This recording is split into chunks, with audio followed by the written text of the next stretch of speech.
মুসলমান তারাই যারা ফজরের ওয়াক্তে সালাত আদায় করে, মুসলিম তারাই যারা 5 ওয়াক্ত সালাত আদায় করে, মুসলিম তারাই যারা 5 ওয়াক্ত সালাত আদায় করে।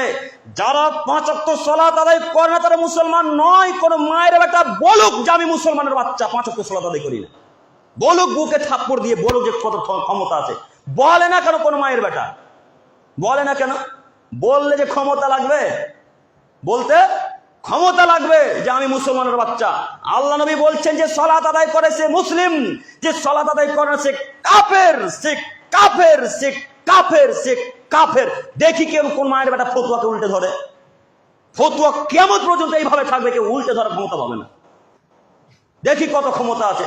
যে সালাত আদায় করে সে কাফের, এ কথাই চূড়ান্ত, এ কথাই ঠিক। সালাত আদায় করেন না মানে 2 রাকাত সালাত আদায় করলে জান্নাত ওয়াজিব হয়ে যায়, কথা আল্লাহ নবী বলছেন। 2 রাকাত সালাত আদায় করলে জান্নাত ওয়াজিব হয়ে যায়, কথা আল্লাহ নবী বলছেন। 2 রাকাত সালাত আদায় করলে জান্নাত ওয়াজিব হয়ে যায়। কই 2 রাকাত সালাত আদায় করতে কতক্ষণ লাগে? 2 রাকাত সালাত আদায় করতে খুব জোর তো 5 থেকে 6 মিনিট লাগে, খুব জোর তো। কেন আপনি 2 রাকাত সালাত আদায় করতে পারেন না?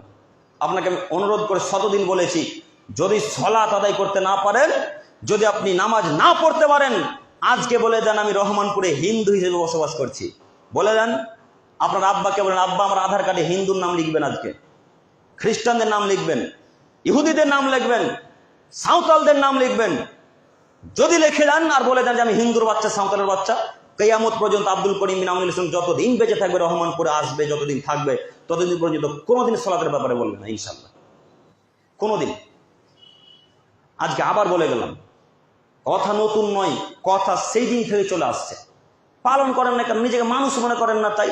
আবারও শুনুন, আল্লাহ তাআলা বলছেন, এবার আল্লাহ বলছেন, যারা সালাত আদায় করে না তারা অশিক্ষিত মানুষ, যারা সালাত আদায় করে না তারা নোংরা মানুষ, যারা সালাত আদায় করে না তারা নিকৃষ্ট মানুষ। এর থেকে আল্লাহ কি খারাপ বলবে গো? কি করে খারাপ বলবে আল্লাহ? আল্লাহ এর থেকে কি খারাপ কথা বলবে যে যারা সালাত আদায় করে না তারা নোংরা মানুষ?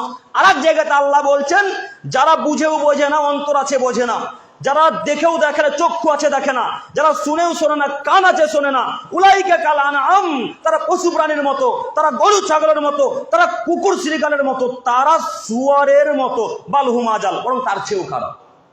শুয়ারের থেকে খারাপ কারা? যারা বক্তব্য শোনার পর আমল করে না।